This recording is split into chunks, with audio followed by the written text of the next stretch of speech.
everyone, to this episode of the Lifelong Podcast. I'm your host, Coach Molly from Three Pines Leadership, and thank you so much for taking this part of your day to spend here with us on the podcast. Remember, you can find us on all of your favorite podcast platforms and on video format on the Three Pines Leadership YouTube page. And also, if you have any questions, comments, concerns, and you want to get into it with me, you can find me on Twitter at Coach Molly with an E. I'd love to hear from you. Today, we're going to talk about one of my favorite things to talk about, and that is communication. Yeah, I like talking about talking. It's a thing that I do. So today we're going to talk about a bunch of different things that have to do with communication, because if you aren't already sold on the idea that communication is important, hopefully you will be by the end of this episode. So if you break down your day and you break it into waking hours and sleeping hours, those waking hours, 76% of them, 76% of those waking hours we spend in some form of communication. For some of us, it may be more. For some of us, it may be less, depending on how many people we're around and what our day jobs are and things like that. But for the majority of us, it's about 76% of our day we're communicating. And that can include writing. It's about 9% writing. It's about 16% of our day we spend reading. It's about 30% of our day we spend talking, and the rest of it, the vast majority of it, we spend listening.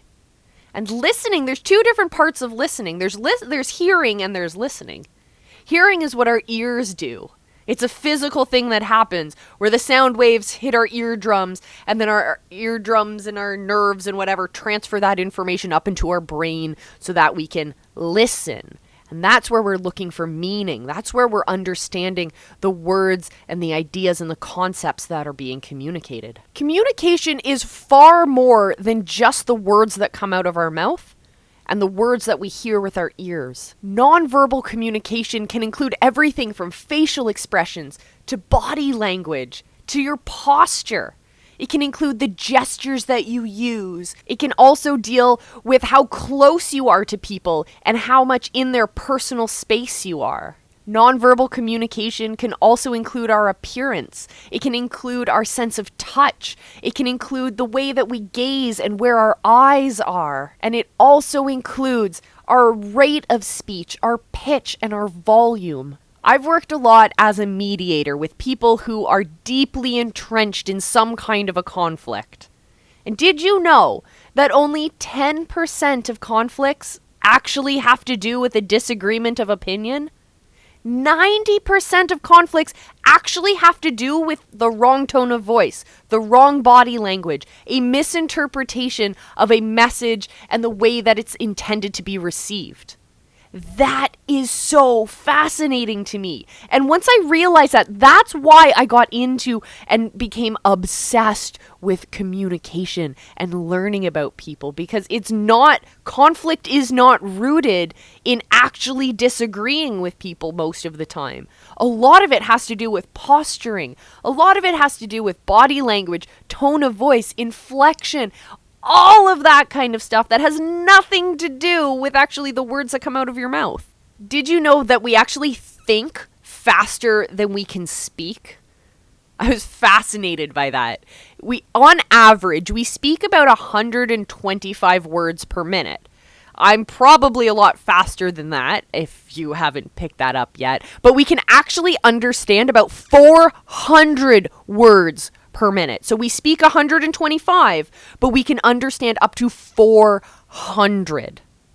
And actually, I'm so fascinated by this entire process because there's so many interesting pieces of information along the way to learn about information passing along the way. So did you know that only 25% of our mental capacity is used when we're listening? Yeah. So that's 75% of our brain is left to think about other things. Imagine what could happen if when we're listening, we start to use more of our mental capacity. We start pushing that 25% higher and higher, leaving less and less of our mental capacity to wander. Imagine that. And it's possible. You can do this in a variety of different ways. So first, the thing that I will always inspire you to do, and that is to try and use more senses. So when you're listening, write your notes. That's going to use different areas of your brain as well. Nod and agree.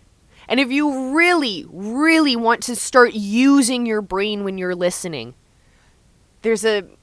I like to call it mirroring, but mirroring is actually a term that comes out of body language and body language analysis.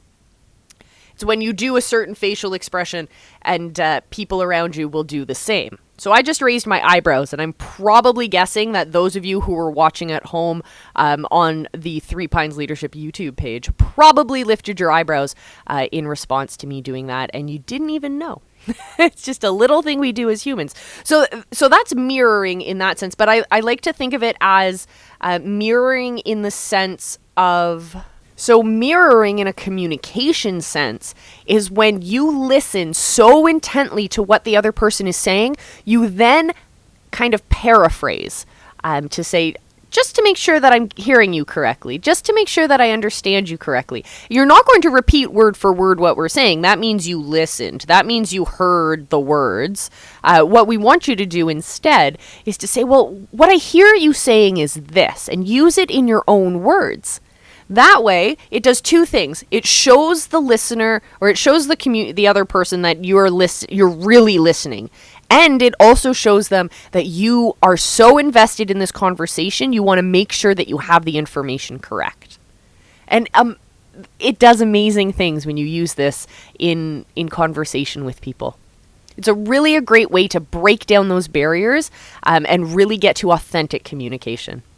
So those are my tips, my friends, and that's a little overview of communication and some of the awesome things that I think are out there in this world. So thank you so much for joining me. Make sure you find me on all of my different podcasts. I have the Lady Hacker podcast. There's the Business Building Book Club. There's this podcast, Lifelong. Make sure you subscribe on all of your favorite podcast platforms, but also find me in video on the Three Pines Leadership YouTube channel. It's so much fun. I got awesome backgrounds and everyone loves my glasses. All right, everyone, I'm Coach Molly from Three Pines Leadership. This has been the Lifelong Podcast. Thank you again for joining me. I will see you again in our next episode. Until then, remember, I love you, and be excellent to each other.